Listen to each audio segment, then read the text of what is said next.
Kasihan kasihan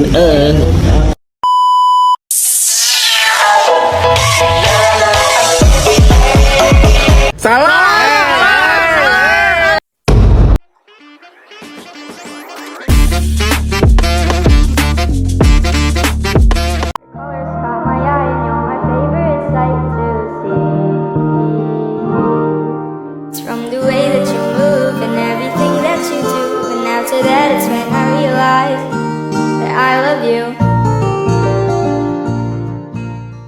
Pada abad ke-7 hingga pada abad ke-13 terjadi fenomena yang sangat menarik dalam sejarah peradaban manusia, yaitu transmisi ilmu pengetahuan Islam ke Eropa. Periode ini dikenal sebagai zaman keemasan Islam, di mana peradaban Islam mencapai puncak kejayaannya dalam berbagai bidang seperti ilmu pengetahuan, seni, arsitektur, dan perdagangan. Transmisi ilmu pengetahuan Islam ke Eropa ini tidak hanya berdampak pada perkembangan intelektual Eropa, tetapi juga memberikan sumbangan yang sangat berarti bagi peradaban dunia. Jadi, latar belakang dari terjadinya transmisi ilmu pengetahuan Islam ke Eropa ini melibatkan pertemuan antara peradaban Islam yang maju dengan Eropa yang saat itu sedang mengalami kegelapan.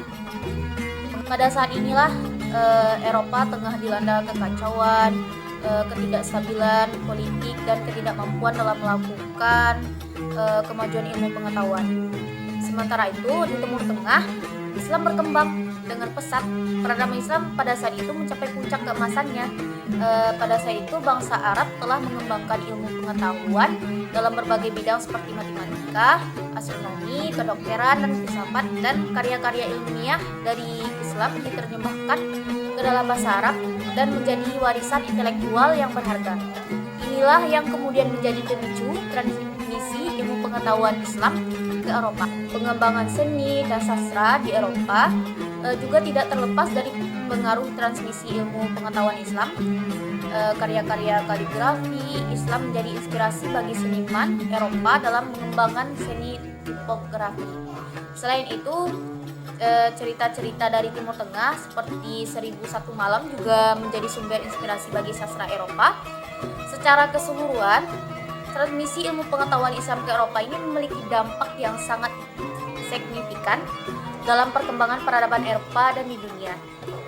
Aplikasi ilmu pengetahuan Islam melalui penerjemahan karya-karya klasik dan intelektual antara budaya di Spanyol telah memberikan kontribusi besar bagi kemajuan ilmiah, arsitektur, seni, dan sastra di Eropa.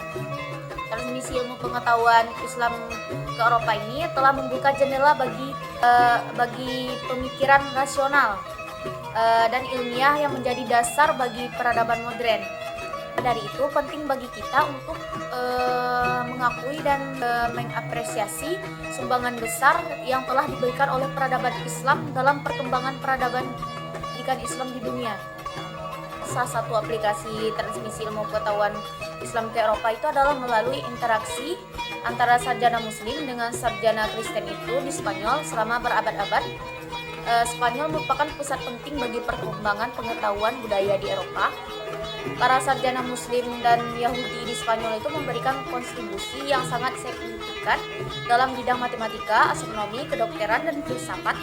Mereka juga menerjemahkan buku-buku klasik Yunani dan Persia ke dalam bahasa Arab serta memperkenalkan kepada dunia barat. Perlu kita ketahui dampak dari transmisi ilmu Islam pengetahuan Islam ke Eropa ini sangatlah luas dan berkelanjutan. Salah satu dampaknya adalah revolusi ilmiah di Eropa pada abad ke-16, yaitu banyaknya penemuan dan pemikiran ilmiah yang muncul di Eropa pada saat itu, terinspirasi oleh karya-karya sarjana Muslim seperti Ibnu Sina, Ibnu Rashid, dan Al-Khawarizmi.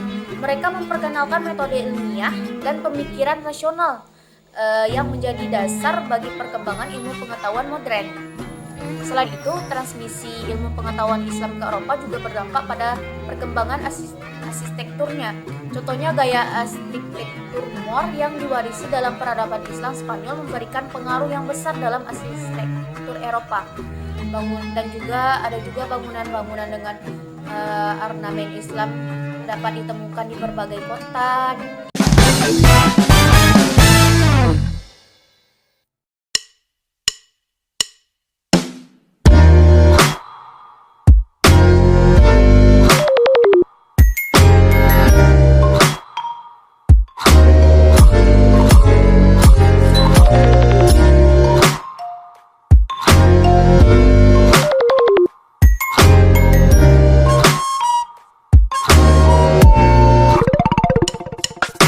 Baik teman-teman, saya akan mencoba menjelaskan tentang sejarah pendidikan Islam. Sejarah pendidikan Islam adalah suatu peristiwa yang kita bahas tentang pendidikan Islam sejak zaman Rasulullah SAW sampai saat sekarang ini. Kemudian metode sejarah pendidikan Islam. Metode ini terbagi menjadi dua fase. Yang pertama yaitu fase penggalian. Fase penggalian ini terbagi pula menjadi tiga, yaitu yang pertama metode lisan. Metode lisan ini dilakukan dengan cara interview. Kemudian yang kedua metode observasi. Metode observasi ini dilakukan dengan cara mengamati secara langsung. Kemudian yang ketiga metode dokumenter. Metode dokumenter ini dilakukan dengan cara mengamati, mempelajari catatan atau dokumen dengan cepat. Kemudian yang kedua yaitu fase penulisan. Fase penulisan ini terbagi pula menjadi tiga. Yang pertama deskriptif. Yang deskriptif ini adalah penjabaran segala sesuatu sesuai dengan ketentuannya. Kemudian yang kedua komparatif. Komparatif ini adalah perbandingan, membandingkan penelitian sejarah zaman dahulu dengan zaman yang sekarang. Kemudian yang ketiga analisis sintesis, yaitu menganalisa istilah-istilah yang ada pada sejarah pendidikan Islam. Kemudian yang terakhir yaitu manfaat mempelajari sejarah pendidikan Islam. Yang pertama yaitu mengetahui dan memahami sejarah pendidikan Islam itu sendiri. Yang kedua yaitu dapat menjadi teladan, cerminan, perbandingan dan perbaikan di masa yang akan datang. Kemudian yang ketiga mengambil hal positif dari pendidikan Islam itu sendiri.